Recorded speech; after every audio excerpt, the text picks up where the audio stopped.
August মাসে হাইকোর্টের নির্দেশের পরও এতদিন 2016 উচ্চ প্রাথমিকের মেধা তালিকা প্রকাশ করেনি স্কুল সার্ভিস কমিশন। এই পরিস্থিতিতে সোমবার পথে নামেন উচ্চ প্রাথমিকের চাকরি প্রার্থীরা। আর এই দিনই বিজ্ঞপ্তি দিয়ে এসএসসি জানালো 25শে সেপ্টেম্বর অর্থাৎ বুধবার প্যানেল প্রকাশ করা হবে এবং হাইকোর্টের নির্দেশ মতো প্রথম দফার কাউন্সেলিং এর তারিখও দ্রুত ঘোষণা করা হবে বলে জানালো এসএসসি।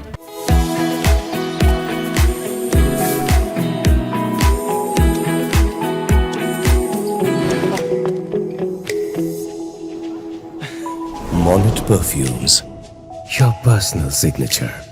কলকাতা হাইকোর্টের ডিভিশন বেঞ্চ গত 28শে আগস্ট এসএসসি কে জানিয়েছিল 1 মাসের মধ্যে 14,000-এর বেশি শূন্য পদে নিয়োগের জন্য নতুন করে মেধা তালিকা প্রকাশ করতে হবে। এই আবহে মেধা তালিকা প্রকাশের দাবিতে সোমবার এসএসসি ভবন অভিযানে নামে পশ্চিমবঙ্গ আপার প্রাইমারির চাকরি প্রার্থীরা। তারা করুণাময়ী মেট্রো স্টেশনে পৌঁছতেই আটকায় পুলিশ।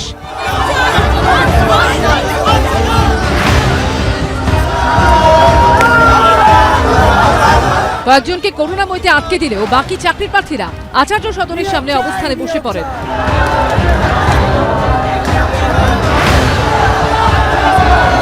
চাকরি প্রার্থীদের রাস্তা থেকে টেনে হিঁচড়ে তোলে পুলিশ।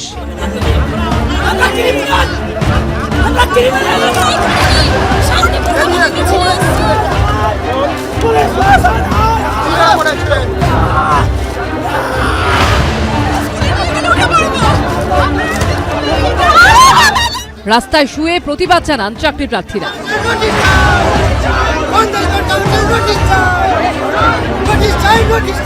আমরা আর থাকতে পারছি না। আমরা বাড়িতে বৃদ্ধা মাকে রেখে এখানে পড়ে আছি। আমাদের বাড়িতে ইনকাম করার লোক নেই। আমরা এই চাকরিটার জন্য পড়ে আছি এখানে। আমাদের মেরে ফেলে দিন এই 3 দিন বোনার থেকে। উত্তেজনার মাঝে অসুস্থ হয়ে পড়েন এক চাকরি প্রার্থী। আজিকরের ঘটনাকে কেন্দ্র করে যে জনপ্লাবন আমরা রাস্তায় দেখেছিলাম, তাতে এই সরকার অসহায় বোধ করছে। সেই আন্দোলনে তাদের লাঠিচার্জ করবার ইচ্ছা থাকলেও করতে পারেনি, জুনিয়র ডাক্তারদের ওপরেও করতে পারেনি। তো আজকে সেই প্রতিক্রিয়া, সেই অবদমিত ক্রোধ থেকে আজকে চাকরি প্রার্থী, যাদের জীবন যৌবন নষ্ট করেছে তৃণমূল, যাদের জীবন থেকে 8 বছর চুরি করে নিয়েছে তৃণমূল, তারা আজকে আন্দোলন করছে তাদের ন্যায্য পাওনার ভিত্তিতে। আজকে তাদের উপরে এই বর্বরচিত নৃশংস আক্রমণ প্রমাণ করলো যে এই সরকারটা একটা প্রতিহিংসা পরায়ণ সরকার। দীর্ঘদিন ধরে এই চাকরি প্রার্থীরা যারা যোগ্য, উপযুক্ত, যারা বঞ্চিত, এবং আজকে আপার প্রাইমারি, মমতা ব্যানার্জি দীর্ঘদিন বলেছেন যে কোর্টের জন্য, সিপিএমের জন্য নিয়োগ করতে পারছে না, কোনো কোর্টে বাধা নেই। আর তারা যতবার যাচ্ছে, কখনো পুলিশ কামড়াচ্ছে, তো কখনো ধরে টানা হিসা করছে, কখনো লাঠি পেটাচ্ছে। আপনার ভাষাতে নির্মমভাবে আজকে করুণাময়ীতে এবং সল্টলেকে করেছে। কেন? এটা সম্পূর্ণ শিক্ষা প্রশাসনের বিষয়।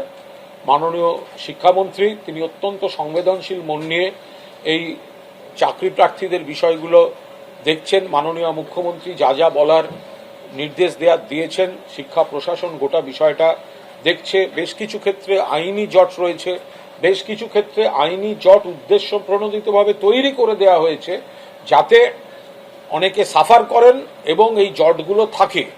রাজনীতি করার জন্য কিছু আইনি জট তৈরি করা হয়েছে, ফলে এগুলো চেষ্টা হচ্ছে আইনিভাবেই এর মসৃণতা নিয়ে আসার।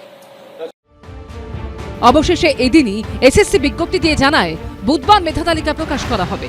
যদিও চাকরি প্রার্থীদের দাবি শুধু মেধা তালিকা প্রকাশ করলে হবে না, নিয়োগ প্রক্রিয়াও শীঘ্র শুরু করতে হবে। সুদীপ্ত আচার্য, হিন্দল দে ও সত্যজিৎ বৈদ্যর রিপোর্ট, এবিপি আনন্দ।